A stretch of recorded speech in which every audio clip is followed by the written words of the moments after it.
Hey, my name is Jonathan Helm, and in this video, I'm going to show you how to subset data using square brackets. Okay, so to begin this tutorial, I'm going to start by just reading the data into R. So I'm going to go to my applications, and I'm going to open up R.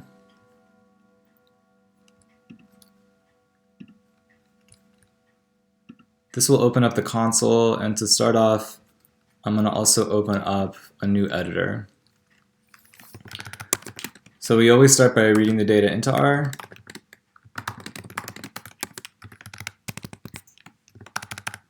Right, and the data set that I'm going to use for this example is the salary data.csv file, and this file is also available on my website. So if you want to download it, you can download it there as well. To read this file in, I'm going to use the read.csv function. So data equals read.csv. I need to get the path for the file.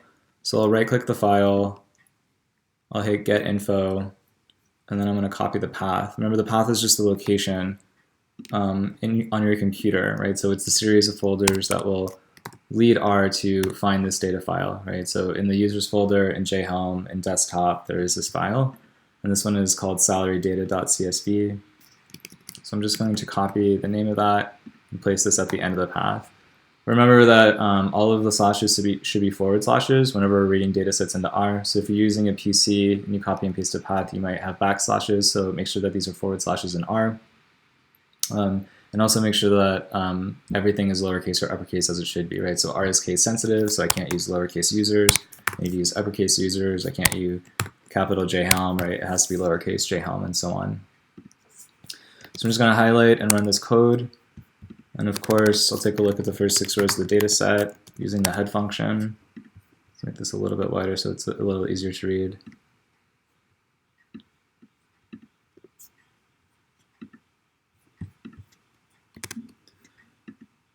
And as always, you should just double check to make sure that you've read in the data correctly. So just to follow these best practices, I'm actually going to open up the data file in Excel. I'm just going to take a quick peek at the top of that data file to make sure that what I see in the data file actually directly corresponds to what I'm seeing in R.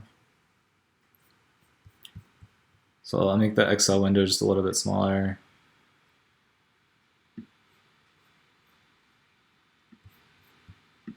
I'll place these side by side just to take a peek. I see that first variable is ID. All those values look the same. Second variable is salary. Those look the same. Number of publications looks the same. Years on the job also looks the same. So I feel pretty confident that I've read in the data correctly. Okay, so when you're working with a data set, oftentimes you want to be able to subset parts of this, right? So you might want to extract a variable. You might want to extract certain rows. And there are a variety of ways to do it, and the way that we'll focus on in this particular video is just how to use square brackets. Okay, so square brackets allow users to subset parts of a data set in R. There are some other uses for square brackets, right? Square brackets don't only do this, but for this video we'll just talk about how to subset different parts of data sets. So for example, let's say that I wanted to extract out the element that's in the first row and the first column, right? Which is a 1, is the number 1, right? So the first row is here, and the first column is under ID here. Well, in R, one way you can do this is by using square brackets. So I write data, that's the name of the objects, and then I have these square brackets, and then I type 1 and 1. So what this is supposed to tell R, communicate to R, is that I want you to work with the object data. That's the whole data set that we have, right? Not just the 6 rows, but the whole data set. And then when I use these square brackets, it means I'm going on a subset of it. Okay, so the first number indicates the row, and the second number indicates the column, right? So it's saying, okay, I want you to extract for me the first row, the element that's in the first row and the first column of the object called data. Okay. So if I highlight and run that, I'm going to get this value of 1 back, right, which matches what we see here. Let's say that I wanted to extract back this value, right, just this value, which is in the second row, sorry, in the first row of the second column. Right, so I have data, I have square brackets again, I'm using the first row and the second column. Okay, so if I highlight and run this, okay, it'll extract at the 81.577. Okay, let's say that I wanted to extract out this one. So this is in the second row in the third column.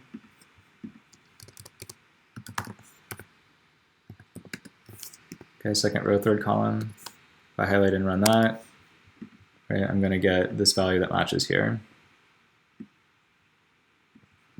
Right, so square brackets are useful for just extracting out subsets of the data. So far we've talked about values. Now, oftentimes we might want to extract out whole rows or whole columns. Okay, so extracting out whole rows or columns.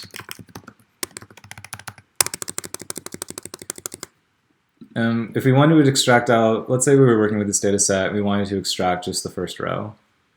Okay, just the first row.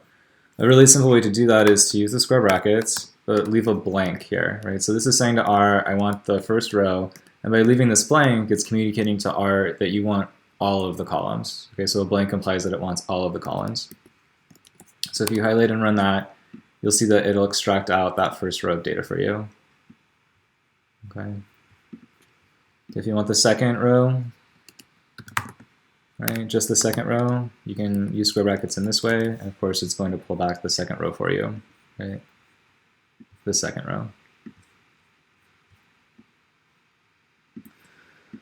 Okay, now on the other hand, if you wanted to extract out just the column, you could write data. If I want to extract the first column, I leave the row part blank, and then I add a 1 here to indicate the first column. Okay, and you can see I'm going to get a lot of information. Remember, there's 654 observations in this data set, or to say it differently, there's 654 rows, and the first one is the ID number, so it's extracting out all of those ID numbers. It's just moving the whole way down, and I get values 1, 2, 3, 4, 5, all the way until I get to 654, right? So what it's doing is it's pulling out that whole first column and just printing it out for me in the console. Of course, I can do the same for the second column, right? So I can just copy and paste this below. If I highlight and run that, right, this is going to extract out the entire second column, right? So these are all the salaries of the faculty, right? So the first person here, the second person here, the third person here, and so on all the way through my entire data set. Okay. Now to kind of move further, sometimes we want to extract out multiple rows or multiple columns. Okay, so extracting multiple rows or columns.